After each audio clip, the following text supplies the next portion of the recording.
Good evening. Welcome to Global Outlook. We begin tonight with a critical inflection point in the war in Ukraine, where the grim, grinding reality of the battlefield is now colliding head-on with the fragile calculus of international diplomacy. After more than 2 years of brutal resistance, a resistance that has rightly captivated and inspired the democratic world, Kyiv is facing unprecedented internal and external pressure regarding its strategic posture, specifically in the embattled eastern Donbas region. The headline tonight tells a profoundly grim story that speaks volumes about the shifting tides of this conflict. Exhausted Ukraine faces growing pressure to cede territory in the Donbas.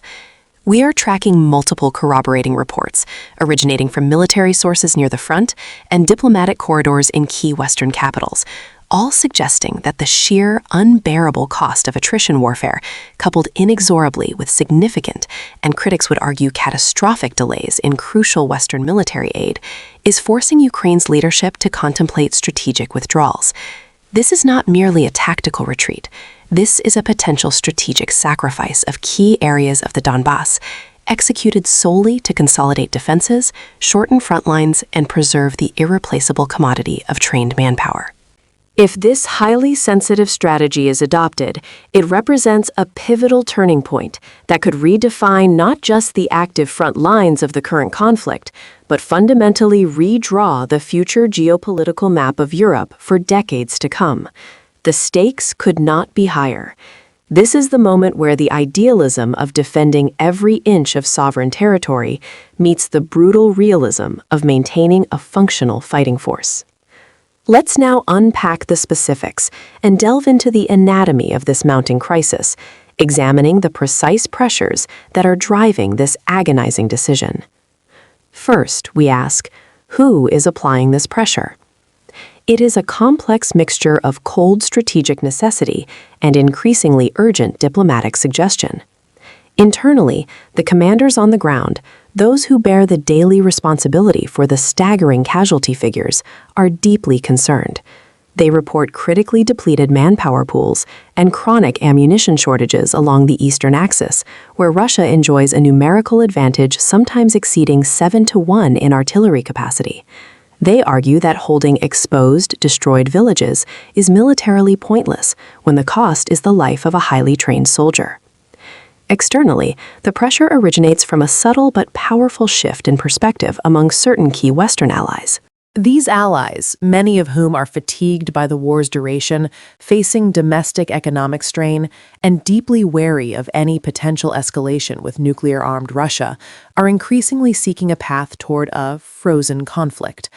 This faction is reportedly encouraging Kyiv to adopt a more realistic negotiating posture, a posture that, despite diplomatic niceties, inevitably requires significant territorial compromise to Moscow.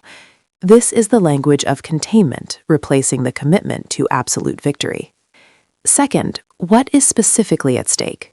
We are talking about vast areas of the Donbas region currently under heavy, relentless Russian assault. Following the heartbreaking loss of strategically significant towns like Avdiivka, which tied down significant Ukrainian resources for months, Ukrainian forces are struggling desperately to hold what remains of the defensive line, particularly the elevated positions near the key transport hub of Chasiv Yar. Ceding territory is now viewed by some military strategists as a viable, albeit painful, way to trade land for time. This maneuver would allow Ukraine to pull back to more defensible, natural barriers, perhaps major river lines, regrouping forces and allowing newly arriving substantial aid packages to be deployed effectively in sophisticated, layered defensive operations, rather than burning them up in reactive, desperate fighting in ruins. Third, where is this crisis most acute? The most immediate axis of concern stretches from the environs of Chasiv Yar, which sits on high ground overlooking critical supply routes, northwards toward the industrial centers west of Bakhmut and further toward Kupiansk. Russia has successfully seized the operational initiative across this entire front, leveraging a devastating advantage not only in basic artillery shells, but critically in high-precision, low-cost glidebounds, which flatten Ukrainian defensive positions before ground troops even arrive. For the Ukrainian defenders, facing barrages that often outnumber theirs 5-to-1, maintaining static lines has become a near impossible task. Fourth, When did this pressure intensify to the breaking point? The pressure became critically intense over the last 3 to 6 months. This time frame coincides directly and tragically with the prolonged political halt of critical military and financial aid from key partners, particularly the United States. While aid is finally moving again, tanks, artillery, and rockets are crossing the border. The 3 to 6 month vacuum of supply allowed Russia to consolidate its manpower, reorganize its command structure, and cement a decisive operational advantage. Ukraine was left to fight a 21st century war using 20th century rationing, forcing their elite brigades into a desperate reactive defense that has cost them dearly in blood and hardware. Fifth and finally, why is this happening now? Because Ukraine's previous, morally imperative strategy of holding every single inch of ground, regardless of cost, a political necessity for President Zelensky, has become militarily and physically unsustainable without a continuous, robust supply chain equal to Russia's deep reserves and ability to mobilize resources. The military calculus dictates that if the cost of holding a position exceeds the strategic value of that position, a strategic withdrawal is not defeat. It is self-preservation. To truly understand the political and moral weight of this impending decision, we must revisit the historical and symbolic context of the Donbas region. This territory, the historic industrial heartland of Ukraine, famed for its coal and steel, has been the epicenter of conflict since Russia first engineered a proxy war here in 2014. For Moscow, the objective has always been clear: the complete absorption and annexation of these territories, utilizing a false narrative of protecting Russian speakers. For Kyiv, the act of ceding even a small portion of the Donbas is not just a tactical withdrawal. It is perceived domestically as a profound political, moral, and historical failure. It risks validating nearly a decade of Kremlin propaganda. The current pressure is a direct and inevitable result of the 2023 counteroffensive's tragic failure to achieve major breakthroughs. That grinding deadlock, stalled by deeply mined Russian defenses and a persistent deficit in air superiority, allowed Russia to reorganize, dig in further, and shift the war decisively into a brutal, grinding conflict defined by artillery attrition, a type of warfare where Russia's sheer size, disregard for casualties, and massive Soviet-era stockpiles give it the ultimate, undeniable advantage. Furthermore, the diplomatic landscape surrounding the war has fundamentally shifted. While the international community remains unified in its stated support for Ukraine's full sovereignty, the focus within Western capitals is visibly shifting. There is less talk now of ensuring a definitive Ukrainian victory that results in the full recapture of all occupied lands, including Crimea. Instead, the focus is narrowing to containing the conflict, preventing direct NATO involvement, and crucially, avoiding endless financial commitment. The language of acceptable risk and pragmatism is gradually but surely replacing the language of total victory.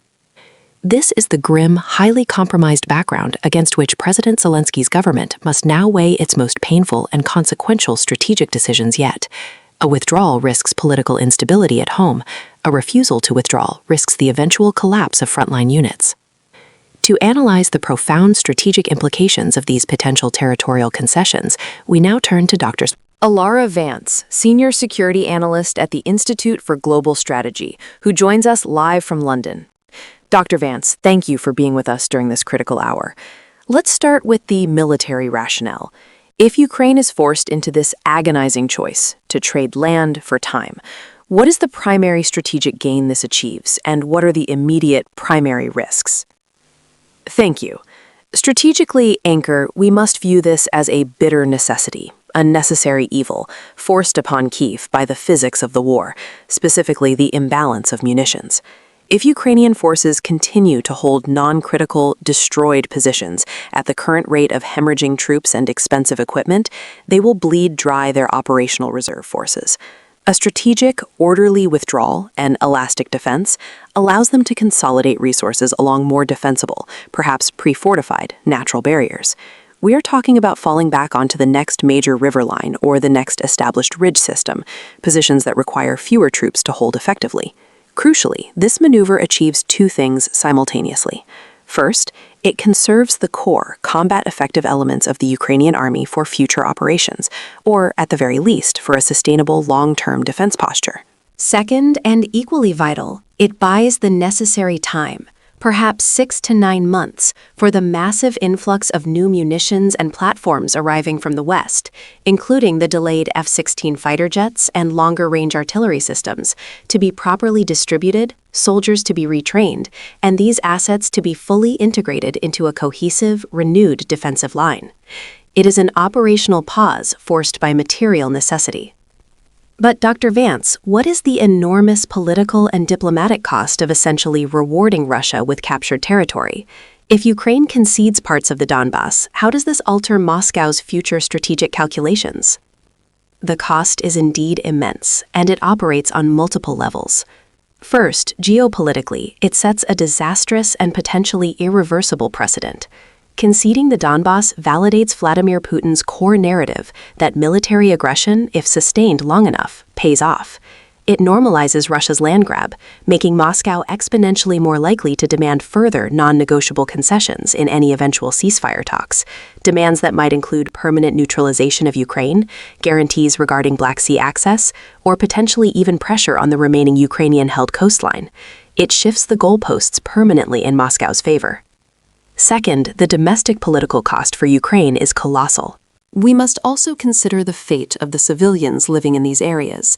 If Ukrainian forces withdraw, what is the humanitarian reality for those citizens of Ukraine who are left behind, now falling under permanent Russian control?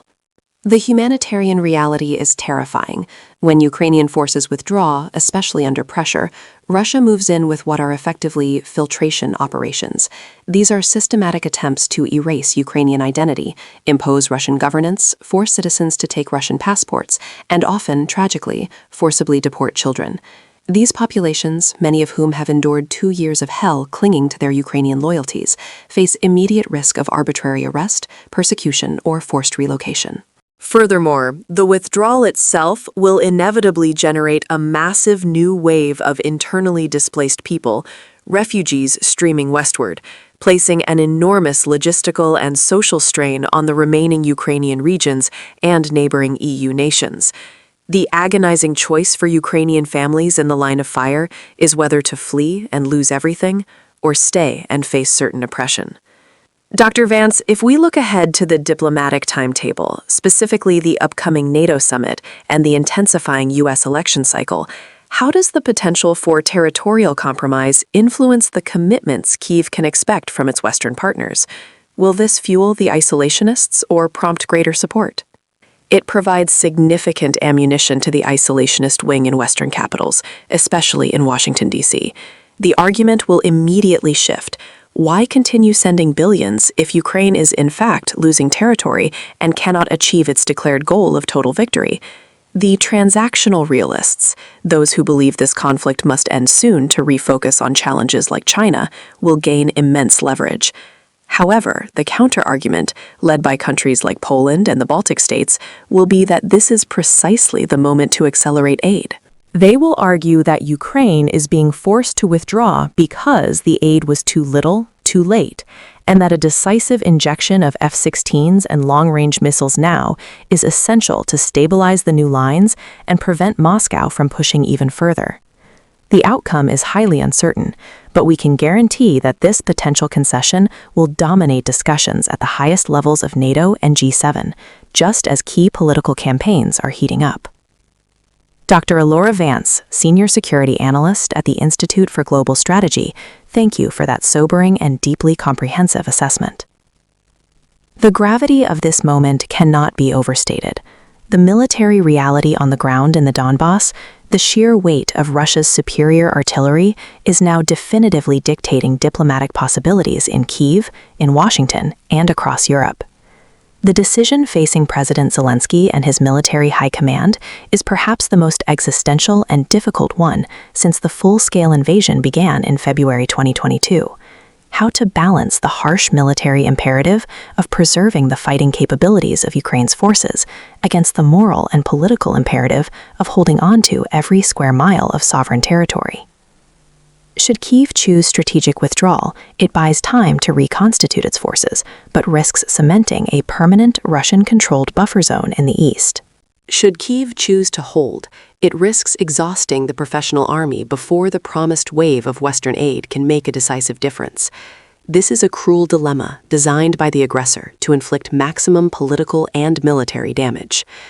This remains a rapidly developing story, fraught with immediate danger for the troops on the front lines and critical, lasting implications for the integrity of global security and the international order established after World War II.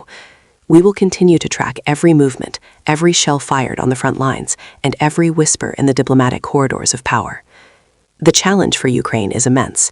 The challenge for the West is to ensure its support matches the scale of Kyiv's sacrifice. For continuous, objective updates on the Ukraine conflict and deeper analysis of this geopolitical earthquake, be sure to subscribe to our daily briefings and follow our comprehensive coverage on our website. From all of us here at Global Outlook, good night.